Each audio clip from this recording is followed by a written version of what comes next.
জমির ব্যবসা করে, অর্থাৎ দালালি ব্যবসা, ইসলাম শরীয়ত মোতাবেক এই ব্যবসা কতটুকু হালাল? দালালি ব্যবসা যেটাকে আপনারা বলতেছেন, এটা ইসলামে কতটুকু হালাল?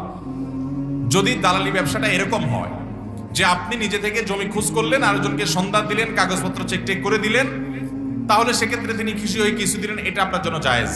আরেকটা পদ্ধতি হলো, আপনি একটা জমি দেখলেন, দেখে জমিওয়ালাকে বললেন আপনার এই জমিটা আমি এত টাকা করে বিক্রি করে দিব, এটা আমার দায়িত্ব। জমিওয়ালা বললো ঠিক আছে, তুমি এত করে বিক্রি করে দাও, আমাকে এর কমটা দিলে হবে, 50 লাখ করে বিক্রি করো, আমাকে 40 করে দিলেই হবে।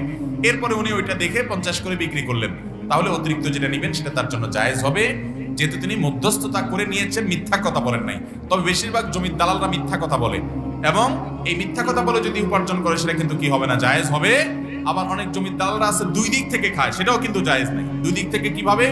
যিনি ক্রেতা তাকে বলে ভাই এটা আপনার জন্য আমি নিয়ে দিচ্ছি, আমি নিতে 50 লাখ দিয়ে নেব, আমাকে আপনি 5 লাখ করে বাড়াই দিয়ে, আমি লাভ যেহেতু করবো না, তো তার কাছ থেকে 5 লাখ খায়। এদিকে জমিওয়ালারে বলে কি যে আমি এটা 40 লাখ করে বিক্রি করব, 50 লাখ করে বিক্রি করবো, আপনি 40 পাবেন, আমাকে 10 লাভ দিবেন। তো দুই দিক থেকে লাভ খায়, এটা কি হবে না, জায়েজ হবে।